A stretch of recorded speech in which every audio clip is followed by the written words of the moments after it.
જય માતાજી મિત્રો, મનીષ ગોહિલ. તો આપણે સવારમાં જવાનું હતું રાજુલા, અને અમારે વિક્રમભાઈએ દુકાનનું ઓપનિંગ કરીને છે. રાજુલાના ધારાસભ્ય અમારે હીરાભાઈ સોલંકી ખુદ એના આજનું મુહૂર્ત હતું ને આજ આપણે અહીંયા ગયા છીએ. આપણે કૌશિકભાઈ ક્રિએટર મળી ગયા છે. હાલો મિત્રો, બ્લોગમાં વિના રહેજો. મિત્રો આપણે આવી ગયા છીએ રાજુલા, અને કૌશિકભાઈ સાથે મુલાકાત થઈને એટલે માણસો હતા ને આપણે હીરાભાઈ સોલંકી ધારાસભ્ય અંદર ગયા છે. પણ થાય જોઈ શકો મિત્રો તમે ચેનલમાં આપણે તો બોલતા જ હોય, પણ આપણે કાંઈ પણ બોલવાનું નથી. કૌશિકભાઈ બોલે અને સાંભળજો. આખો વિડીયો સારો લાગ્યો હોય તો તમારે લાઈક, ફોલો ને કોમેન્ટ કરવાનું ભૂલતા નહીં પાછા. ભાઈ રાજુલામાં ભેગા થઈ ગયા છે, બહુ આનંદ છે. ભાઈ મળી ગયા.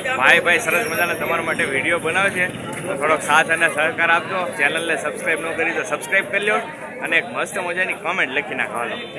વિક્રમભાઈ ને પ્રીતિબેન એક સરસ મજાનું શોપ નું ઓપનિંગ કરે છે. આ રહ્યા પ્રીતિબેન, આ શોપ ના ઓનર છે. આ સિવાય પણ ઘણા બધા ક્રિએટર આવેલા હતા, એટલે પછી બધાને મળ્યા. એટલી વારમાં વિક્રમભાઈ વરાજા થઈને આવી ગયા. હવે શોપ નું ઓપનિંગ 11 વાગે હતું, એટલે બધા થોડીક વાર વેઇટ કર્યો. એટલી વારમાં અમારા કોળીના એમએલએ હીરાભાઈ સોલંકી આવી ગયા. હીરાભાઈ ના હસ્તે શોપ નું ઓપનિંગ કરવાનું હતું, એટલે હીરાભાઈ રિબિન કાપીને શોપ નું ઓપનિંગ કરી નાખ્યું. હાલો હવે આજ તમે કમેન્ટમાં વિક્રમભાઈ ને પ્રીતિબેન કોંગ્રેચ્યુલેશન કહી ગયો. રાજુલાના આજુબાજુના કોઈ પણ વ્યક્તિ વિડીયો જોતા હોય તો એકવાર ખરીદી કરવા આવજો. હવે કઈ જગ્યાએ આવવાનું છે, હાલો એ એડ્રેસ વિક્રમભાઈ ને આપણે પૂછી લઈએ. એડ્રેસ છે મેન બજાર, શાક માર્કેટ ને વળતા પ્રીતિ વિક્રમ કલેક્શન જેન્ટ્સવેર. તો બધા પોગી જતો રાજુલામાં.